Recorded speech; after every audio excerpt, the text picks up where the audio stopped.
Praise the Lord. Hallelujah.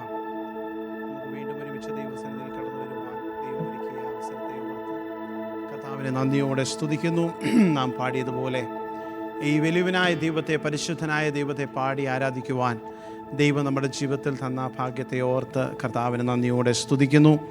Hallelujah, സ്തോത്രം. ദൈവം എത്ര വലിയവനാണ്, എത്ര പരിശുദ്ധനാണ്.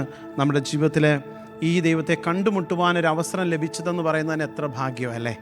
ഹല്ലേലൂയ. നാം ഇന്ന് ചിന്തിക്കാൻ പോകുന്നത് ആ വിഷയത്തോട് ചേർന്ന് തന്നെയാണ്.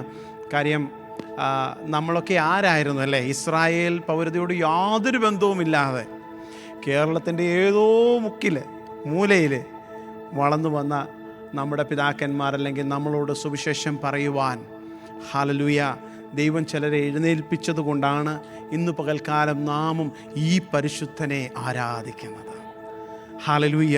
നമ്മുടെ ജീവിതത്തിലെ ഏറ്റവും വലിയ പ്രത്യാശ എന്ന് പറയുന്നതും ഈ ദൈവമാണ്. Hallelujah, hallelujah. മരണത്തിനപ്പുറം നമ്മളെ സൂക്ഷിക്കുവാൻ. കഴിഞ്ഞ ദിവസം ഞാനിങ്ങനെ ഒരു വ്യക്തിയെക്കുറിച്ച് കേൾക്കുവാനിടയിൽ താൻ വളരെ ഭയപ്പെടുന്നു. എന്നാൽ നമുക്കൊരു കാര്യം പറയുവാൻ കഴിയും. യേശുവിനെ അറിഞ്ഞൊരു വ്യക്തി, യേശുവിനെ രുചിച്ചറിഞ്ഞൊരു വ്യക്തി, അവൻ്റെ വിശ്വാസം എന്ന് പറഞ്ഞാൽ ഈ ജീവിതത്തിൽ മാത്രം ഒതുങ്ങുന്നതല്ല. Hallelujah, hallelujah. പ്രിയ ജിൻസും മെർലിനും, നിങ്ങൾ നാട്ടിൽ പോയിട്ട് കടന്നു വന്നു. എല്ലാ ശുശ്രൂഷയും അനുഗ്രഹമായിരുന്നല്ലോ. ദൈവം നിങ്ങളെ സഹായിക്കട്ടെ, ആശ്വസിപ്പിക്കട്ടെ. എനിക്കറിയാം തിരിച്ചു വരുമ്പോൾ ഈ ഒരു എംപ്റ്റിനെസ് ഞാൻ അനുഭവിച്ചതാണ്. I know you go through that, but God will fill that with his hope and love. ദൈവം നിങ്ങളെ അനുഗ്രഹിക്കട്ടെ. സ്തോത്രം. ഈ അനുഭവം നമ്മുടെ ജീവിതത്തിൽ പ്രാപിച്ചു കഴിഞ്ഞാൽ, അതുകൊണ്ടാണ് ഭക്തന്മാർ പലപ്പോഴും സന്തോഷത്തോടെ, പുഞ്ചിരിയോടെ മരണത്തെ പുൽകുന്നത്. പല അനുഭവങ്ങളും നാം കേട്ടിട്ടില്ലേ? ഹല്ലേലൂയ. അറിയും, ഞാൻ നമ്മുടെ സാധു കൊച്ചുകുഞ്ഞി ഉദ്ദേശിയുടെ സ്റ്റോറി വായിച്ചപ്പോൾ, താൻ 60-ാമത്തെ വയസ്സിൽ മരിച്ചു. 60-ാമത്തെ വയസ്സ് താൻ മരിക്കുമ്പോൾ താൻ പറഞ്ഞൊരു വാക്കുണ്ട്. ഓ, ഇതാണോ മരണം, എത്ര ആസ്വാദികരമെന്ന് പറഞ്ഞ് താൻ കർത്താവിലേക്ക് പോകുവാൻ ഇടയായിത്തീർന്നു. ഇതാണൊരു ഭക്തൻ്റെ വിശ്വാസം. ദൈവം നമ്മളെല്ലാവരെയും ആ വലിയ പ്രത്യാശയാൽ നിറയ്ക്കട്ടെ എന്ന് ഞാൻ ദൈവത്തോടെ പ്രാർത്ഥിക്കുന്നു. പ്രത്യേകാലം നിങ്ങളെല്ലാവരും പ്രത്യേകിച്ച് സമ്മർ ബാഷിന് വേണ്ടി പ്രാർത്ഥിക്കണം. അനേക കാര്യം നമ്മളിത് ആദ്യമായിട്ട് ചെയ്യുന്നത് കൊണ്ട് അനേക ക്രമീകരണങ്ങൾ നമ്മൾ ചെയ്യണം. അപ്പം പ്രത്യേകം ദൈവത്തിൻ്റെ കൃപയ്ക്ക് വേണ്ടി പ്രത്യേകം ആൻറ്റി ഇന്ന് രാവിലെ പറയുവാനിടയായിത്തീർന്നു. പ്രത്യേകം എല്ലാവരും ആ വിഷയത്തെ ഓർത്ത് പ്രാർത്ഥിക്കുക. ഏറ്റവും അനുഗ്രഹിക്കപ്പെട്ട് നടക്കുവാനും, കാലാവസ്ഥ, കടന്നു വരുന്ന ജനങ്ങൾ, നമുക്കറിയത്തില്ല ആരാ കടന്നു വരുന്നതെന്ന്. അപ്പം ജനങ്ങളെ ഓർത്ത്, കാലാവസ്ഥയെ ഓർത്ത്, നമ്മുടെ എല്ലാ വോളണ്ടിയേഴ്സിനെയും ഓർത്ത്, എസ്പെഷ്യലി നമ്മുടെ ഏറ്റവും വലിയ ഗോളെന്ന് പറയുന്നത് സുവിശേഷം അവരോട് പറയുക എന്നുള്ളതാണ്. യേശുവിനെ പരിചയപ്പെടുത്തുക എന്നുള്ളതാണ്. ആ സമയത്ത് എല്ലാവരും കടന്നു വരുവാനും ഒരു ഡിസ്റ്റർബൻസും ഉണ്ടാകാതെ ആ ഒരു ഭാഗം നടക്കുവാൻ പ്രത്യേകം നമ്മൾ പ്രാർത്ഥിക്കുക. എല്ലാവരുടെ ഹെൽത്തിന് വേണ്ടി പ്രാർത്ഥിക്കുക. നമുക്കറിയാം ഇപ്പം ഈ ചില ഇഷ്യൂസൊക്കെ വെജിറ്റബിൾസിലൊക്കെ നടന്നുകൊണ്ടിരിക്കുന്നു. ആർക്കും ആ ബുദ്ധിമുട്ട് ഉണ്ടാകാതെ എല്ലാവർക്കും കടന്നു വന്ന് അനുഗ്രഹിക്കപ്പെട്ട രീതിയിൽ നടക്കുവാൻ നിങ്ങൾ പ്രത്യേകം പ്രാർത്ഥിക്കണമേ എന്ന് ഞാൻ അപേക്ഷിക്കുന്നു. സ്തോത്രം. നമ്മൾ എഫേസ് ലേഖനം പഠിച്ചു വരികയാണല്ലോ. ചില ആഴ്ചകളായി അത് നമ്മളൊരു ബ്രേക്ക് എടുത്തു. ഇപ്പം നാം മടങ്ങി വരികയാണ്. നാം 2-ാമത്തെ അധ്യായം പൂർത്തീകരിച്ചു. 3-ാമത്തെ അധ്യായത്തിലേക്ക് നമുക്ക് കടന്നു വരാം. 3-ാമത്തെ അധ്യായം 1-ാം വാക്യം ഒരാൾക്ക് ശബ്ദം ഉയർത്തി വായിക്കാം.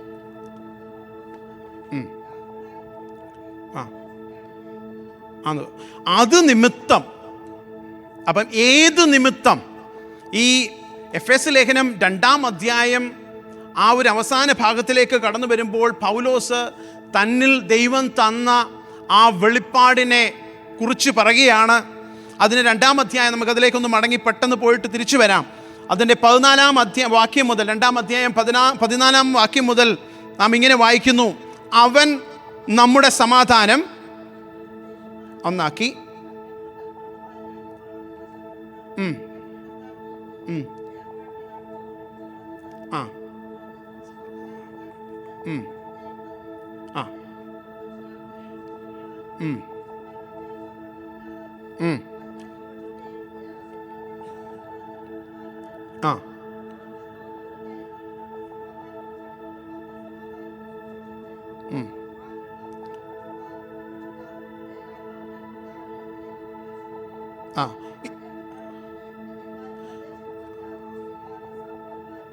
അതിൻ്റെ 20 തൊട്ടൊന്ന് 21, 20, 21, 22. ആ ആ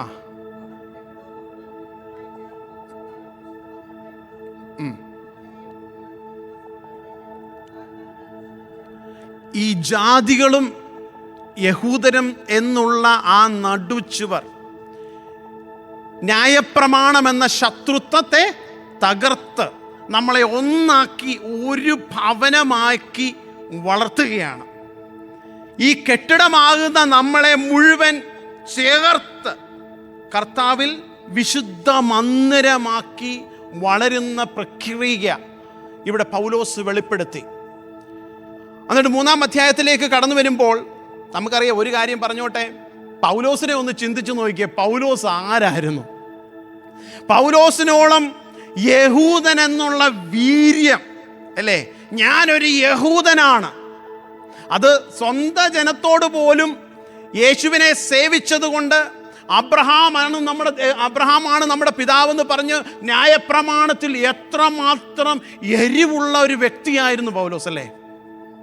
ഈ പൗലോസാണ് പറയുന്നത്, നമ്മളെ ജാതികളെയും യഹൂദന്മാരെയും ഒരേ മന്ദിരമാക്കി. ദൈവമക്കളെ, സുവിശേഷത്തിന് മാത്രമേ ഒരു വ്യക്തിയെ രൂപാന്തരപ്പെടുത്താൻ കഴിയത്തുള്ളൂ. ലോകത്തിലെ ഒരു തത്വചിന്തകൾക്കും ലോകത്തിലെ ഒരു മതത്തിനും ഒരു വ്യക്തിയെ രൂപാന്തരപ്പെടുത്തുവാൻ കഴിയത്തില്ല. ഒരു വ്യക്തിയെ എത്ര ക്രൂരനാണെങ്കിലും എത്ര നികൃഷ്ടനാണെങ്കിലും അവനെ യേശുവിനെ പോലെ ആക്കി മാറ്റുവാൻ കഴിയുന്നതാണ് സുവിശേഷം. ഹല്ലേലൂയ. പൗലോസാണ് അതിൻ്റെ ഒന്നാമത്തെ സാക്ഷി. ഹല്ലേലൂയ. അപ്പോസ്തല പ്രവൃത്തി 9-ാം അധ്യായത്തിലേക്ക് കടന്നു വരുമ്പോൾ നമുക്കറിയാം, പൗലോസ് ദൈവവുമായിട്ട് നടന്ന ആ എൻകൗണ്ടർ മുഖാന്തരം യേശു പൗലോസിനെ കുറിച്ച് പറയുന്നൊരു ഭാഗമുണ്ട്. അതിൻ്റെ 11-ാമത്തെ വാക്യം മുതൽ താഴോട്ടൊന്ന് വായിച്ചാട്ടെ. അപ്പോസ്തല പ്രവൃത്തി 9-ാമത്തെ അധ്യായം. ആ ആ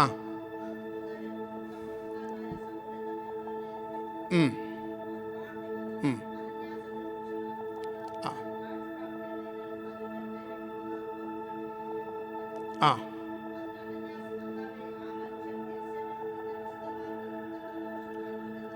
കണ്ടോ, അനന്യാസ് തന്നെ ഭയപ്പെട്ടു. പൗലോസ് എന്ന ശൗലിനെ കുറിച്ച് കേട്ടപ്പോൾ അനന്യാസ് ദൈവത്തോട് പറയുകയാണ്, കർത്താവേ, അവൻ എത്ര ദോഷം ചെയ്തവനാണ്. അനന്യാസിന് പോലും വിശ്വസിക്കാൻ പറ്റുന്നില്ല ശൗൽ എന്ന വ്യക്തിക്ക് മാനസാന്തരം ഉണ്ടാകുവാൻ പറ്റുമെന്ന്. എന്നാൽ കർത്താവ് പറയുകയാണ്, അടുത്ത വായിച്ചാട്ടെ. ആ ആ ആ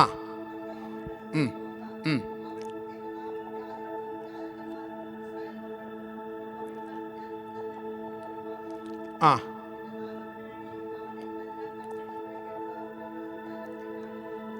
അവന് ജാതികൾക്കും രാജാക്കന്മാർക്കും ഇസ്രായേൽ മക്കൾക്കും മുമ്പിൽ വഹിപ്പാൻ ഞാൻ തിരഞ്ഞെടുത്തിരിക്കുന്നൊരു പാത്രം. ഹല്ലേലൂയ. ദൈവമക്കളെ, നാം ഇന്ന് ഇവിടെ ആയിരിക്കുന്നത് ഓരോ വ്യക്തികളും നമ്മുടെ നെഞ്ചത്ത് കൈവച്ച് പറയാം, ദൈവം തെരഞ്ഞെടുത്തൊരു പാത്രമാണ് നമ്മൾ. ഹല്ലേലൂയ. എത്രയോ പേര് നമ്മുടെ കൂടെ പഠിച്ചവരുണ്ട്, എത്രയോ പേര് നമ്മുടെ കൂടെ ജോലി ചെയ്തവരുണ്ട്, ചെയ്യുന്നവരുണ്ട്. ഇവർക്കൊന്നും ഹല്ലേലൂയ സുവിശേഷം കേട്ടിട്ടും അവർ മറുതലിച്ച് നിൽക്കുമ്പോൾ ദൈവം നമ്മുടെ ഹൃദയത്തെ തൊട്ട് ദൈവത്തിൻ്റെ സുവിശേഷത്തിന് വേണ്ടി നമ്മുടെ ഹൃദയങ്ങളെ കൊടുത്തപ്പോൾ ഒരു പാത്രമാക്കി ദൈവം നമ്മളെ ഇവിടെ തിരുത്തിയിരിക്കുകയാണ്. ഹല്ലേലൂയ. ഇന്ന് പകൽക്കാലം ദൈവത്തിൻ്റെ പാത്രമാകുന്ന നമ്മൾക്ക്, ഓ ഹല്ലേലൂയ, ദൈവത്തിന് മറ്റു ജനങ്ങളിലേക്ക് പകർന്നു കൊടുക്കുവാൻ തക്കവണ്ണം ദൈവത്തിൻ്റെ ആത്മാവ് ഈ പാത്രങ്ങളിൽ നിറഞ്ഞു കവിയട്ടെ. ഹല്ലേലൂയ. അങ്ങനെ നിറഞ്ഞു കവിയുമ്പോഴാണ് ഇവിടെ ഇരിക്കുന്ന ഓരോ വ്യക്തികളും പൗലോസ് ചെയ്ത പോലെ പറയുവാൻ കഴിയും, ഹല്ലേലൂയ, ഞാൻ ദൈവത്തിന് വേണ്ടിയുള്ളവനാണ്. ഹല്ലേലൂയ. ഹല്ലേലൂയ. ഇതെത്ര വലിയ ഭാഗ്യമാണ് ദൈവമക്കളെ. ഹല്ലേലൂയ. നമുക്ക് മറ്റു പല രാജ്യങ്ങളിലും ജനിക്കാമായിരുന്നു, മറ്റു പല മതങ്ങളിലും ജനിക്കാമായിരുന്നു. എന്നാൽ ദൈവം നമുക്ക് ഈ അവസരം തന്നത്, ദൈവം നമ്മളെ ഈ ഒരു കുടുംബത്തിൽ നമ്മളെ ജനിപ്പിച്ചതിനൊക്കെ ഒരു കാരണമുണ്ട്. ഹല്ലേലൂയ. ദൈവത്തിനൊരു പാത്രമാക്കി ദൈവം നമ്മളെ തിരഞ്ഞെടുത്തിരിക്കുകയാണ്. ദൈവത്തിന് സ്തോത്രം. ഹല്ലേലൂയ. റോമാലേഖനം 11-ാം അധ്യായം 13-ാമത്തെ വാക്യത്തിൽ പൗലോസ് പറയുന്നൊരു കാര്യമുണ്ട്, എന്നാൽ ജാതികളായ നിങ്ങളോട് ഞാൻ പറയുന്നു, ജാതികളുടെ അപ്പസ്തോലനായിരിക്കിയാൽ. ഹല്ലേലൂയ. ഈ വെളിപ്പാട്, ഈ മാറ്റം പൗലോസിനുണ്ടായത്, സമൂലമായ മാറ്റം. പൗലോസ് ഇവിടെ പറയുകയാണ്, ഞാൻ യഹൂദന്മാരുടെ അപ്പസ്തോലനല്ല, എനിക്ക് പറയാൻ കഴിയും ഞാൻ ജാതികളുടെ അപ്പസ്തോലനാണ്. Hallelujah, hallelujah. ഇന്ന് പകൽക്കാലം ഈ വെളിപ്പാടും ദർശനവും പ്രാപിച്ചു കഴിയുമ്പോൾ എത്ര വ്യക്തികളെയും, എത്ര ക്രൂരന്മാരായ വ്യക്തികളെയും രൂപാന്തരപ്പെടുത്തി ഒരു ദൈവസ്നേഹമുള്ള വ്യക്തിയാക്കി മാറ്റുവാൻ കഴിയും. നമുക്കെല്ലാവർക്കും പല സാക്ഷ്യങ്ങളും അറിയാം. റെനി ജോർജിൻ്റെ സ്റ്റോറി നമുക്കറിയാം. ഇന്ന് കാരാഗ്രഹങ്ങളിൽ പോയി കഴിഞ്ഞാൽ, അല്ലെങ്കിൽ ജയിൽ മിനിസ്ട്രികളിൽ നോക്കി ഏറ്റവും കൂടുതൽ ചെയ്യുന്നത് ആരാ? ദൈവമക്കളാണ്, ക്രിസ്ത്യാനികളാണ്. ബൈബിളാണ് അവിടെ കൂടുതലും വായിക്കപ്പെടുന്നത്. കാരണം അവർക്ക് പോലും അറിയാം, ഈ ദൈവവചനത്തിന് മാത്രമേ ഒരാളെ രൂപാന്തരപ്പെടുത്തുവാൻ കഴിയത്തുള്ളൂ. ഹല്ലേലൂയ. നന്ദിയോട് കർത്താവിനെ സ്തുതിക്കുന്നു. നാം മടങ്ങി വരാം. രണ്ടാമത്തെ വാക്യം നമുക്ക് വായിക്കാം. എഫെസ് ലേഖനം 3:2.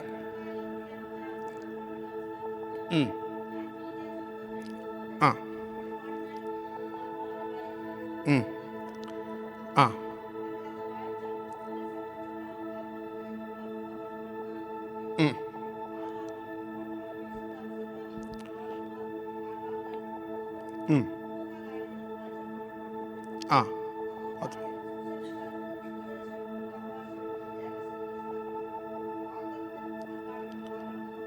മതി. അതോ എന്താണ് ഈ മർമ്മം? ജാതികൾ സുവിശേഷത്താൽ ക്രിസ്തുവിൽ കൂട്ടവകാശികളും ഏക ശരീരസ്ഥരും വാഗ്ദത്തത്തിൽ പങ്കാളികളും ആകണം. കണ്ടോ, ദൈവം നമ്മളെ, ഇസ്രായേലിലും യഹൂദന്മാരും ജാതികളും തമ്മിൽ യാതൊരു വ്യത്യാസവുമില്ല. ഹല്ലേലൂയ. അവൻ്റെ കൂട്ടവകാശികളാണ് നാം, അവൻ്റെ ശരീരത്തിൻ്റെ ഭാഗമാണ് നാം, അവൻ്റെ വാഗ്ദത്തത്തിൻ്റെ പങ്കാളികളാണ് നാം. ഹല്ലേലൂയ. നന്ദിയോട് കർത്താവിനെ സ്തുതിക്കുന്നു. ഈ മർമ്മം, ഇത് ദൈവത്തിൻ്റെ ആത്മാവ് പൗലോസിലൂടെയാണ് ഈ ദൈവസഭയ്ക്ക് വെളിപ്പെടുത്തിയത്. നിങ്ങൾക്കറിയാമോ, പഴയ നിയമത്തിൽ നമുക്കറിയാം, വംശാവലികൾ വായിക്കുമ്പോൾ ഇത് പഴയ നിയമത്തിൽ ഇത് വെളിപ്പെട്ടിട്ടില്ലായിരുന്നു. എന്നാൽ അതിലൂടെയും നമുക്ക് പല ഇതിൻ്റെ ഒരു ലക്ഷണങ്ങൾ നമുക്ക് കാണാൻ കഴിയും. നമുക്കറിയാമോ, നമ്മുടെ പഴയ നിയമ ചരിത്രം അല്ലെങ്കിൽ നമ്മുടെ വംശാവലി വായിക്കുമ്പോൾ യഹൂദരല്ലാത്ത ആരൊക്കെ ഉണ്ടായിരുന്നു? ഒന്ന് പറഞ്ഞേ. ആദ്യം ആരൊക്കെ ഉണ്ടായിരുന്നു? രഹാബ്, റൂത്ത്, ദാവീദിന്റെ ബത്ശേബ, റൈറ്റ്? ഈ 3 പേരല്ലേ? വേറെ ആരെല്ലാം ഉണ്ടോ? ദൈവം ഇവരെ ജാതികളിൽ നിന്നെടുത്ത് തൻ്റെ വംശാവലിയിൽ ഇവരെ ആക്കി. യോഗ്യത നോക്കിയാൽ യാതൊരു യോഗ്യതയും പറയാനില്ലായിരുന്നു. എന്നാൽ യേശുവിൻ്റെ വംശാവലി വായിക്കുമ്പോൾ, ഹല്ലേലൂയ, ഇവരുടെ എല്ലാം പേരുകൾ അവിടെ വന്നിരിക്കുന്നു. കാരണം ദൈവത്തിൻ്റെ സ്വപ്നം ഇതായിരുന്നു. ഹല്ലേലൂയ. എല്ലാവരെയും ഒന്നിച്ചാക്കണം, ഒരു മന്ദിരമാക്കി മാറ്റണം, ഒരു പുതു മനുഷ്യനാക്കി മാറ്റണം. ഇതിൻ്റെ വെളിപ്പാട് വന്നത് ക്രിസ്തുവിലൂടെ അത് നിവൃത്തിയായി. ഹല്ലേലൂയ. ഗലാത്യ ലേഖനം 1-ാം അധ്യായത്തിലേക്ക് കടന്നു വരുമ്പോൾ പൗലോസ് ഇത് ശക്തമായി അവിടെ പറയുന്നുണ്ട്. അതിൻ്റെ 11-ാമത്തെ വാക്യം തുടർന്ന് വായിച്ചാണ്. ഗലാത്യ ലേഖനം 1-ാം അധ്യായം 11 മുതൽ.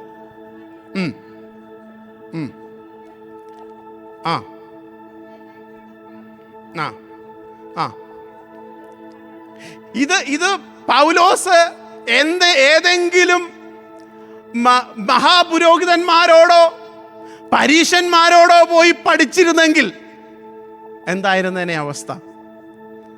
ഇവിടെ പൗലോസ് വ്യക്തമായി പറയുകയാണ്, ഈ സുവിശേഷം ഇത് മനുഷ്യൻ എനിക്ക് തന്നതല്ല.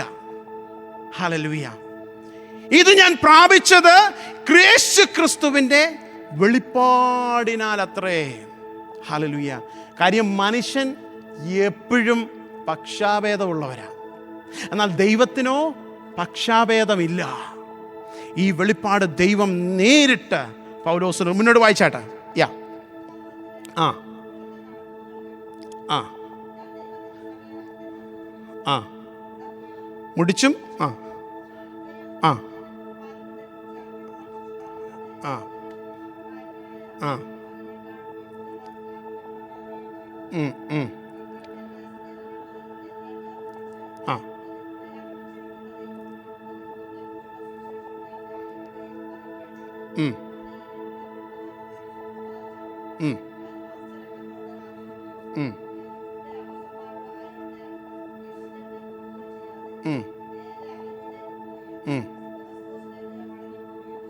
കണ്ടോ, മനുഷ്യരോട് യാതൊരു അഭിപ്രായവും ചോദിച്ചില്ല. ഹല്ലേലൂയ. ഈ വെളിപ്പാട് പൗലോസ് പറയുന്നു, എങ്കിലും എൻ്റെ ജനനം മുതൽ എന്നെ വേർതിരിച്ച് തൻ്റെ കൃപയാൽ വിളിച്ചിരിക്കുന്ന ദൈവം. ഹല്ലേലൂയ. തനിക്ക് കിട്ടിയ വെളിപ്പാട്, ആ വെളിപ്പാട് നേരിട്ട് കർത്താവ് പൗലോസിന് കൊടുത്തു. ഈ ജാതികളായവരെ തള്ളിക്കളയരുത്, അവരും ദൈവത്തിൻ്റെ കൂട്ടവകാശികളാണെന്നുള്ള ഈ ഒരു വെളിപ്പാട്. ഹല്ലേലൂയ. അപ്പോസ്തലന്മാരോടോ യാതൊരു വ്യക്തികളോടോ പോയി ആലോചിക്കാതെ നേരിട്ട് ദൈവത്തിൽ നിന്ന് പൗലോസ് പ്രാപിക്കുകയാണ് ചെയ്തത്. അതാണ് ഈ സുവിശേഷം. ഹല്ലേലൂയ. ഇതിൻ്റെ മൂല അല്ലെങ്കിൽ അടിസ്ഥാനം എന്ന് പറയുന്നത് ഗലാത്യ ലേഖനം 3:14 പൗലോസ് ഇങ്ങനെ പറയുന്നു, അബ്രഹാമിൻ്റെ അനുഗ്രഹം ആ ആ ഇതാണ് അതിൻ്റെ മർമ്മം. ഉൽപ്പത്തി പുസ്തകം 12-ാം അധ്യായം വായിക്കുമ്പോൾ അതിൻ്റെ 4-ാം വാക്യം ഇങ്ങനെ ദൈവം പറയുന്നു, നിന്നിലൂടെ ഞാൻ സകലരെയും അനുഗ്രഹിക്കും, നീ ഒരു അനുഗ്രഹമായിരിക്കും. ഉൽപ്പത്തിയിൽ കൊടുത്ത വാഗ്ദത്തം ക്രിസ്തുവേശു നിറവേറ്റിയിട്ട് പൗലോസിലൂടെ ഇത് വെളിപ്പെടുകയാണ്. Hallelujah, hallelujah. നമ്മൾ കർത്താവിനെ എത്രമാത്രം സ്നേഹിക്കണമെന്നുള്ളത് ഈ ഭാഗങ്ങളൊക്കെ വായിക്കുമ്പോൾ നമുക്ക് മനസ്സിലാവും. യേശു ഇവിടെ മൂല നമുക്ക് 2-ാം അധ്യായത്തിൽ വായിച്ചു, മൂലക്കല്ല്. ഈ മൂലക്കല്ലായിരുന്ന യേശു ഇല്ലായിരുന്നെങ്കിൽ നമുക്കൊരു യോഗ്യതയും പറയാനില്ല, നമുക്കൊന്നും പറയാനില്ല. നമുക്ക് പറയാൻ എന്തെങ്കിലും ഉണ്ടെങ്കിൽ യേശുവിനോട് ചാരി നിന്നുകൊണ്ട്, യേശുവിൻ്റെ കൂടെ നിൽക്കുമ്പം ആർക്കും നമ്മുടെ മേൽ കൈ ചൂണ്ടാൻ പറ്റത്തില്ല. കാര്യം ഞാൻ അവൻ്റെ കൂട്ടവകാശിയാണ്, അവൻ്റെ ശരീരസ്ഥനാണ്, അവൻ്റെ വാഗ്ദത്തത്തിൽ പങ്കാളിയാണ് ഞാനെന്ന് പറയുവാൻ ധൈര്യത്തോടെ ഏതൊരു ജാതിയായ വ്യക്തികൾക്കും പറയാൻ കാരണമായത് ഈ വെളിപ്പാടാണ്. Hallelujah, hallelujah. നന്ദിയോട് കർത്താവിനെ സ്തുതിക്കുന്നു. ഗലാത്യ ലേഖനം 3:26 തൊട്ട് മുന്നോട്ട് വായിക്കുമ്പോൾ ചില കാര്യങ്ങൾ പറയുന്നു. ക്രിസ്തുവേശുവിലെ വിശ്വാസത്താൽ നിങ്ങളെല്ലാവരും ദൈവത്തിൻ്റെ മക്കളാകുന്നു. ഹല്ലേലൂയ. ക്രിസ്തുവിനോട് ചേരുവാൻ സ്നാനമേറ്റിരിക്കുന്ന നിങ്ങളെല്ലാവരും ക്രിസ്തുവിനെ ധരിച്ചിരിക്കുന്നു. അടുത്ത വാക്യം വളരെ വളരെ പ്രധാനപ്പെട്ടതാണ്. അതിൽ ആ ആ ആ നിങ്ങളെല്ലാവരും ക്രിസ്തുവേശുവിൽ ഒന്നത്രേ. നമുക്കറിയാം, ഇന്ന് ലോകത്തിലോട്ട് നോക്കുമ്പോൾ ലോകത്തിൽ ജനങ്ങൾ ലോകത്തെ ഭരിക്കുന്നത് ജനങ്ങളെ പല തട്ടുകളാക്കിയ, അല്ലേ, പല തട്ടുകളിലേക്ക് തിരിച്ച്. ഇന്ത്യയിലെ കാര്യങ്ങളൊക്കെ നമുക്കറിയാമല്ലോ. പല ഇതിൽ ഓരോ എന്താണ് പറയുന്നത്, ജാതികളുടെ പേര് പറഞ്ഞ്, അല്ലെങ്കിൽ കാസ്റ്റ് സിസ്റ്റം, ഇങ്ങനെ പല തട്ടിലാക്കിയാണ് ലോകം ഭരണം മുന്നോട്ട് പോയിക്കൊണ്ടിരുന്നാൽ സുവിശേഷം പറഞ്ഞ് മറ്റു പുസ്തകങ്ങൾ വായിച്ചാലും നമ്മളത് അവിടെ കാണാൻ കഴിയും. എന്നാൽ സുവിശേഷം മാത്രം പറയുകയാണ്, ഇവിടെ ആണെന്നില്ല, പെണ്ണെന്നില്ല, യഹൂദനെന്നില്ല, യവനനെന്നില്ല, സ്വതന്ത്രനെന്നില്ല, ദാസനെന്നുമില്ല, നിങ്ങളെല്ലാവരും ക്രിസ്തുവേശുവിൽ ഒന്നത്രേ. ഹല്ലേലൂയ. ലോകത്തോട് പറയാൻ പറ്റുന്ന ഏറ്റവും വലിയ സുവിശേഷം. ഹല്ലേലൂയ. ഈ അമേരിക്ക നാം ജീവിക്കുന്ന ഈ രാജ്യത്തിൻ്റെ എന്താണ് പറയുന്നത്, പ്രൊക്ലമേഷൻ അല്ലേ, പോലും നാം എല്ലാവരും ഒന്നാണ്. ഹല്ലേലൂയ. എനിക്കറിയത്തില്ല വേറെ ഏത് രാജ്യത്തിന്, യൂറോപ്യൻ കൺട്രീസിൽ കാണും, വേറെ ഏത് രാജ്യത്തിൽ അത് കാണുമെന്ന് എനിക്കറിയത്തില്ല. പക്ഷേ ഈ സുവിശേഷമാണ് അതിൻ്റെ അടിസ്ഥാനം. ക്രിസ്തുവിലായാൽ നാം എല്ലാവരും ഒന്നാണ്. ഹല്ലേലൂയ. ഈ ഒരു സത്യം ഹല്ലേലൂയ പൗലോസോട് വെളിപ്പെടുത്തുകയാണ്. സ്തോത്രം. മടങ്ങി വരുമ്പോൾ 7-ാം വാക്യത്തിലേക്ക് നമ്മൾ മടങ്ങി വരാം. ആ സുവിശേഷത്തിന്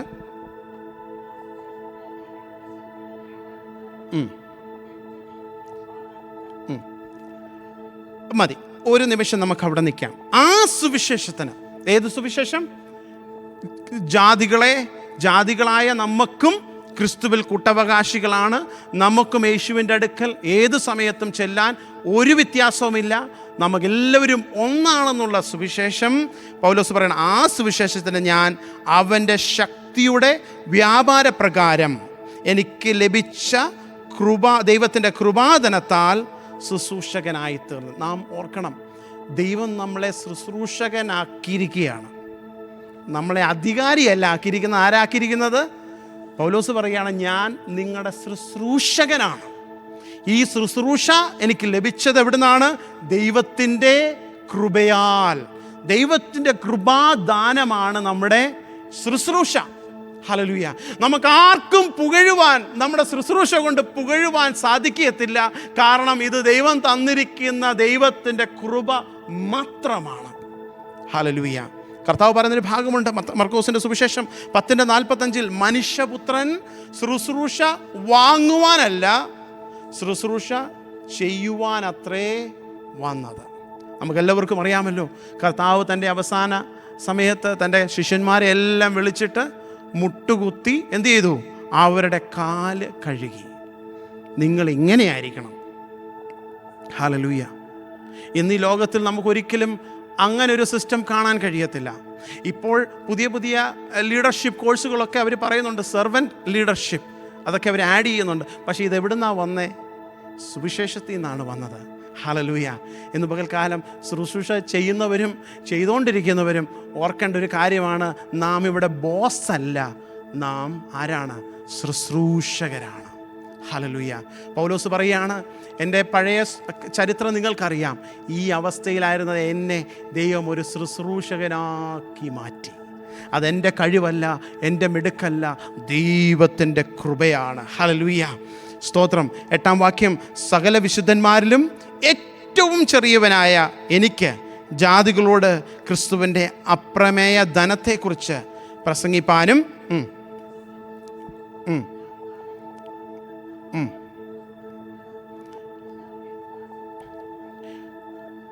നൽകിയിരിക്കുന്നു. ദൈവമക്കളെ, ഞാൻ ആദ്യം പറഞ്ഞതുപോലെ ഈ പ്രകാശനം പൗലോസിന് മാത്രമല്ല, പിൽക്കാലത്ത് അനേകർക്ക് ദൈവം ഈ പ്രകാശനം കൊടുത്തു. കഴിഞ്ഞ ആഴ്ച നാം കേൾക്കുവാനിടയായി തീർന്നൊരു ദൈവദാസൻ്റെ സ്റ്റോറി. താൻ എന്ത് ചെയ്തു? 16-ാമത്തെ വയസ്സിൽ രാജസ്ഥാനിൽ പോയി. എന്തുകൊണ്ടാ? ഇത് പറയാനാ. ഹല്ലേലൂയ. ഈ കൃപ ലഭിച്ചത് കൊണ്ടാണ് നാം സുവിശേഷം കേട്ടത്. ഈ കൃപ ലഭിച്ചത് കൊണ്ടാണ് അനേകർ അമേരിക്കയിൽ നിന്ന് കേരളത്തിൽ വന്നത്. ഈ കൃപ ലഭിച്ചത് കൊണ്ടാണ് അനേകർ ആഫ്രിക്കയിൽ പോയത്. ഹല്ലേലൂയ. ഈ സുവിശേഷം പറയുവാൻ ദൈവം, ഹല്ലേലൂയ, സകലവും സൃഷ്ടിച്ച ദൈവത്തിൻ്റെ അനാദികാലം എവിടെയായിരുന്നു? അനാദികാലം മുമ്പേ മറഞ്ഞു കിടന്ന ഈ മർമ്മം എല്ലാവരിലും ഈ മർമ്മം പ്രകാശിക്കണം, എല്ലാ ജനങ്ങളിലും. അതുകൊണ്ടാണ് വെളിപ്പാട് പുസ്തകത്തിൽ ദൈവത്തെ ആരാധിക്കുമ്പോൾ ആരൊക്കെയാണ്? സകല ജാതിയിൽ നിന്നും സകല നേഷനിൽ നിന്നും അവിടെ ദൈവത്തെ ആരാധിക്കുന്നതിൻ്റെ കാരണം ഈ പ്രകാശനം. ഇതെനിക്ക് വേണ്ടി മാത്രമാണെന്നോർത്ത്, അല്ലെങ്കിൽ യഹൂദർക്ക് വേണ്ടി മാത്രമാണെന്നോർത്തിരുന്നെങ്കിൽ തോമാസ് ലീഹ കേരളത്തിൽ വരുമായിരുന്നോ? ഈ വെളിപ്പാട് കിട്ടിയപ്പോൾ ആ കാലഘട്ടത്തിൽ ദൈവത്തിൻ്റെ ദാസൻ യഹൂദയിൽ തന്നെ താമസിച്ചില്ല, കടൽ കടന്ന് നമ്മുടെ നാട്ടിൽ വരുവാനിടയായി തീർന്നു. ഹല്ലേലൂയ.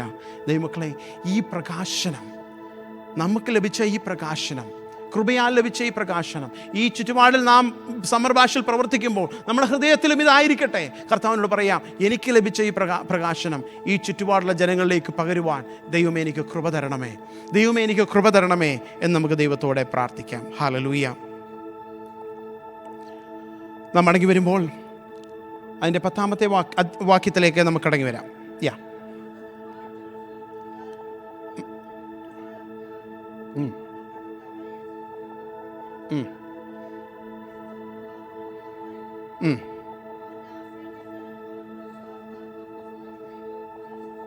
അവനിൽ ആശ്രയിച്ചിട്ട് അവനിലുള്ള വിശ്വാസത്താൽ നമുക്ക് ധൈര്യവും പ്രവേശനമുണ്ട്. ഇപ്പോഴും ഈ എഫെസി സഭയിലെ ജനങ്ങളുടെ ഉള്ളിൽ ഈ ഒരു അപകർഷതാബോധമുണ്ട്. കാരണം ഞങ്ങൾ ജാതികളല്ലേ, ഞങ്ങൾക്ക് എങ്ങനെ കർത്താവിൻ്റെ അടുക്കലേക്ക് ചെല്ലുവാൻ കഴിയും, ഞങ്ങൾ യഹൂദരല്ലല്ലോ. അങ്ങനെയുള്ള മനസ്ഥിതിയുള്ള വ്യക്തികളോട് പൗലോസ് പറയുകയാണ്, നോ, നിങ്ങളിനി ഭയപ്പെടരുത്. നിങ്ങൾ അവനിൽ ആശ്രയിച്ചിട്ട് അവങ്കിലുള്ള വിശ്വാസത്താൽ നമുക്ക് എന്തുണ്ട്? ധൈര്യമുണ്ട്, നമുക്ക് പ്രവേശനമുണ്ട്. ഹല്ലേലൂയ. നമുക്ക് ദൈവസന്നിധിയിൽ ഏതു നേരത്തും കടന്നു ചെല്ലുവാൻ തക്കവണ്ണം യേശു ഉള്ളതുകൊണ്ട് അല്ലേ? അതുകൊണ്ടാണ് നാം നമ്മുടെ ആരാധനയിലും നമ്മുടെ ഏത് കൂട്ടായ്മയിലും നാം ആരെയാ ഉയർത്തേണ്ടത്? യേശുവിനെ ഉയർത്തണം. ഹല്ലേലൂയ. മറ്റാരെയും നമ്മൾ ഉയർത്തണ്ട. കാരണം അവൻ മുഖാന്തരമാണ് നമുക്ക് ഈ ധൈര്യം ലഭിച്ചത്, അവൻ മുഖാന്തരമാണ് ഈ പ്രവേശനം ലഭിച്ചത്, അവൻ മുഖാന്തരമാണ് നമുക്ക് തല ഉയർത്തി നിൽക്കുവാൻ കഴിയും. ഹല്ലേലൂയ. ആരുടെ മുമ്പിലും തലകുലിക്കേണ്ട ആവശ്യം ഒരു ദൈവപതിനുണ്ടാകത്തില്ല. കാരണം അവനിലാണ്, അവനിലുള്ള വിശ്വാസത്താലാണ് നിൽക്കുന്നത്. നമ്മുടെ സ്വന്തം വിശ്വാസത്താലല്ല, അവനിലുള്ള വിശ്വാസം. ഹല്ലേലൂയ.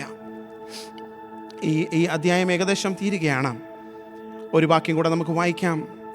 എബ്രായ ലേഖനം നമുക്കെല്ലാവർക്കും അറിയാവുന്ന ഭാഗമാണ്. എബ്രായ ലേഖനം 14-ാം അധ്യായം 16-ാമത്തെ വാക്യം, 4:16.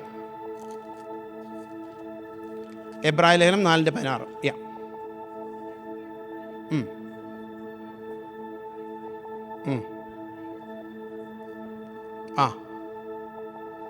അതുകൊണ്ട് ധൈര്യത്തോടെ കൃപാസനത്തിന് അടുത്ത് ചെല്ലുക. ഹല്ലേലൂയ. പറയുകയാണ്, നമുക്ക് ഏതു നേരത്തും നമുക്ക് കരുണ ലഭിപ്പാനും സഹായത്തിനുള്ള കൃപ പ്രാപിപ്പാനുമായി ധൈര്യത്തോടെ നമുക്ക് കൃപാസനത്തിലേക്ക് അടുത്ത് ചെല്ലുക. ഹല്ലേലൂയ. ഈ ഒരു വലിയ വാഗ്ദത്തം പൗലോസ് ജാതികളായ ജനങ്ങളോട്, വിശ്വാസികളോട്, എഫെസ്യ സഭയിലെ ജനങ്ങളോട് പൗലോസ് പറയുകയാണ്, നിങ്ങൾ ധൈര്യത്തോടെ കൃപാസനത്തിലേക്ക് അടുത്ത് ചെല്ലുക. ഹല്ലേലൂയ. 13-ാമത്തെ വാക്യം വായിച്ചാട്ടെ. എഫെസ് ലേഖനം 3:13.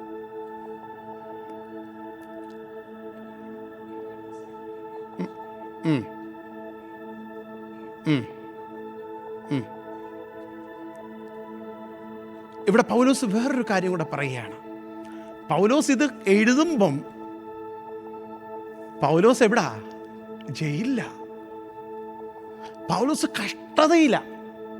അതും ഈ ദൈവസഭയ്ക്ക് ഒരു അധൈര്യത്തിന് കാരണമാകുകയാണ്.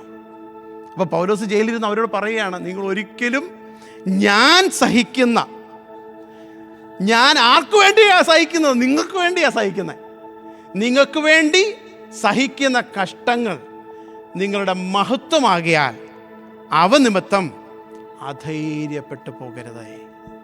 ഈ ലോകത്തിൽ നമുക്ക് കഷ്ടമുണ്ട്, എങ്കിലും ധൈര്യപ്പെടുക. ഹല്ലേലൂയ. സ്തോത്രം. ഹല്ലേലൂയ. ഇന്ന് പകൽക്കാലം ദൈവമക്കളെ, നമ്മുടെ ജീവിതത്തിൽ പ്രതികൂലങ്ങൾ വരുമ്പോൾ, കഷ്ടതകൾ വരുമ്പോൾ, പലപ്പോഴും നമ്മുടെ ജീവിതത്തിൽ നമ്മുടെ വിശ്വാസത്തെ ഏറ്റവും കൂടുതൽ പിടിച്ചു കുലുക്കുന്നത് നമ്മുടെ ജീവിതത്തിൽ പലപ്പോഴും ഉണ്ടാകുന്ന ബുദ്ധിമുട്ടുകളാണ്. നമുക്കറിയാം, ഇപ്പോൾ കേരളത്തിലെ ന്യൂസ് നോക്കിയാൽ എന്തുമാത്രം കൂട്ട ആത്മഹത്യകളാണ് നാം കേൾക്കുന്നത്. ഇതിൻ്റെ മധ്യത്തിൽ, പ്രതികൂലത്തിൻ്റെ മധ്യത്തിൽ നിന്ന് ജനങ്ങൾക്ക് പിടിച്ചു നിൽക്കുവാനുള്ള ടോളറൻസ് ലെവല് പോയ, കഴിഞ്ഞ ദിവസം വേറൊരു വീഡിയോ കണ്ടതൊരു കുടുംബത്തിലെ അവർ പോകാത്ത സ്ഥലങ്ങളില്ല, അവസാനം അവർ ആ കുടുംബമായി നടന്നു പോയി ഒരു വെള്ളത്തിൽ ചാടി മരിക്കുന്നൊരു ന്യൂസ് കേൾക്കുവാനുണ്ട്. കുടുംബമായി, കുഞ്ഞുങ്ങളുൾപ്പെടെ, 2 കുഞ്ഞുങ്ങളുൾപ്പെടെ. ദൈവമക്കളെ, പ്രതികൂലത്തിൻ്റെ മധ്യത്തിൽ തളർന്നുകൊണ്ടിരിക്കുന്ന പലരും നമ്മുടെ ചുറ്റുപാടുണ്ട്. ഞാൻ അതിനുശേഷം പ്രാർത്ഥനയിൽ ഞാൻ ചിലപ്പോൾ ഒരു കർത്താവേ, നമ്മൾ മുഖാന്തരം നമ്മുടെ ചുറ്റുപാടുമുള്ള ചില ആത്മഹത്യകളെ, ചില ഇതുപോലെ പ്രതികൂലത്തിൽ പോകുന്ന ജനങ്ങളെ ഒന്ന് കണക്ട് ചെയ്ത് തന്നാൽ അവരോട് കർത്താവിന് സുവിശേഷം പറയുവാൻ, കർത്താവിനുള്ള പ്രത്യാശ പറയുവാനുള്ള അവസരം തരണമേ. ഇങ്ങനെയുള്ള അവസ്ഥകൾ ജനങ്ങൾക്കുണ്ടാകാതെ വണ്ണം ജനങ്ങളെ സൂക്ഷിക്കണമേ എന്ന് ദേശത്തിന് വേണ്ടി നാം പ്രാർത്ഥിക്കണം.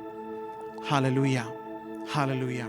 അതിനുശേഷം മുന്നോട്ട് നാം വായിക്കുമ്പോൾ 14-ാമത്തെ അധ്യായം മുതൽ നാം വാക്യം മുതൽ താഴോട്ട് വായിക്കുമ്പോൾ പൗലോസ് ഒരു പ്രാർത്ഥന ആ ജയിലിൽ കിടന്നുകൊണ്ട് പ്രാർത്ഥിക്കാൻ. ആ ഭാഗം കൂടെ ഒന്ന് വായിക്കാം. ആ ആ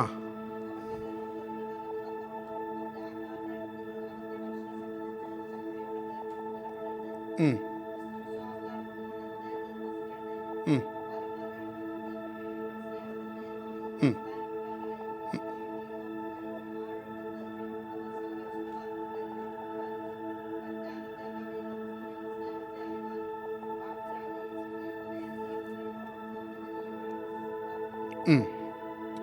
വായിച്ചോ.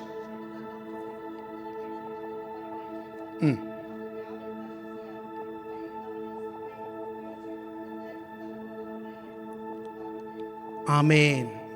നാം ചോദിക്കുന്നതിലും നനയ്ക്കുന്നതിലും അത്യന്തപരമായി ചെയ്യുവാൻ നമ്മിൽ വ്യാപരിക്കുന്ന ശക്തിയാൽ കഴിയുന്നവന്. ദൈവമേ, ഇത് നമ്മുടെ ശക്തിയല്ല. പൗലോസ് പറയുന്ന പിന്നെയും ദൈവസഭയോട് പൗലോസ് പറയുകയാണ്, നിങ്ങൾ അറിയേണ്ടത് ഇത് നമ്മുടെ ശക്തി കൊണ്ടല്ല, നമ്മുടെ കഴിവ് കൊണ്ടല്ല. നാം അറിയേണ്ടത് ഒറ്റ കാര്യമുള്ളൂ, ക്രിസ്തുവിനെ അറിയുക. അവനെക്കുറിച്ചുള്ള അവനിൽ വേരൂന്നി അല്ലേ അടിസ്ഥാനപ്പെട്ടവരായി വീതിയും നീളവും ഉയരവും ആഴവും എന്തെന്ന സകല വിശുദ്ധന്മാരോടുകൂടി. ഇതാണ് നാം ഗ്രഹിക്കേണ്ടത്. ഈ ഒരു വെളിപ്പാട് ഓരോ ദൈവമക്കളും പ്രാപിച്ചു കഴിഞ്ഞാൽ നമ്മുടെ മേൽ വ്യാപരിക്കുന്ന ശക്തി എന്ന് പറയുന്നതുണ്ടല്ലോ, ഈ ലോകത്തിൽ ഒരു ശക്തിക്കും അതിനോട് തുലനം ചെയ്യുവാൻ കഴിയത്തില്ല. അതുകൊണ്ടാണ് പൗലോസ് പറയുന്നത്, ചോദിക്കുന്നതിലും നനയ്ക്കുന്നതിലും നാം ചിന്തിക്കുന്നതിനപ്പുറമായി. നമുക്കറിയാം, ഒരു പ്രതികൂലം വരുമ്പോൾ നമുക്കൊരു ചിന്തയുണ്ടല്ലേ, നമ്മൾ എങ്ങനെ അതിനെ കൺഫ്രണ്ട് ചെയ്യുക, അല്ലെങ്കിൽ അതിനെ അഭിമുഖീകരിക്കണമെന്ന് നാം ചിന്തിക്കുമ്പോൾ, എന്നാൽ ആ ചിന്തയ്ക്കപ്പുറമായി നമുക്ക് വേണ്ടി അനുഭവം ഉണ്ടായിട്ടില്ലേ?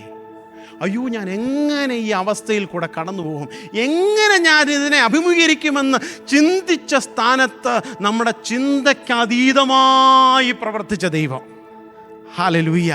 നാം നനച്ചതിനും അതീതമായി പ്രവർത്തിച്ച ദൈവം, അതാണ് നമ്മുടെ ശക്തി, അതാണ് നമ്മുടെ ബലം. ഇന്ന് പകൽക്കാലം ദൈവമക്കളെ, ദൈവം ഈ വചനം നമ്മളെ വീണ്ടും ശക്തീകരിക്കട്ടെ. ഇതാണ് വചനത്തിൻ്റെ ശക്തി. ഈ വചനം നാം വായിക്കുമ്പോൾ, ഈ വചനം നാം ധ്യാനിക്കുമ്പോൾ, നാളെ നാം കടന്നു പോകുന്ന പ്രതികൂലത്തിന് മേൽ ജയം തരുവാൻ, വിടുതൽ തരുവാൻ, നമ്മൾ അതിൽ കൂടെ കടന്നു പോകാനുള്ള ശക്തി തരുവാൻ കഴിവുള്ള ദൈവത്തിൻ്റെ വചനം. ഈ പ്രതികൂലക്കൂടെ കടന്നു പോകുന്ന, ഈ കാരാഗ്രഹത്തിൽ കിടന്ന പൗലോസ് എഴുതുമ്പോൾ ഈ ശക്തിയോടുകൂടെയാണ് പൗലോസ് എഴുതുന്നത്, ഈ ബലത്തോടുകൂടെയാണ് പൗലോസ് എഴുതുന്നത്. അതുകൊണ്ട് ദൈവമക്കളെ, നമുക്ക് പ്രാർത്ഥിക്കാം. പരിശുദ്ധനായ ഞങ്ങളുടെ ദൈവമേ, ഈ സമയത്ത് കർത്താവേ, അങ്ങയുടെ ദാസനായ പൗലോസിൽ എഴുതിയ ഈ ലേഖനം, അങ്ങയുടെ ആത്മാവിനാൽ എഴുതിയ ഈ ലേഖനം ഞങ്ങൾ വായിച്ചു പഠിച്ചപ്പോൾ കർത്താവേ,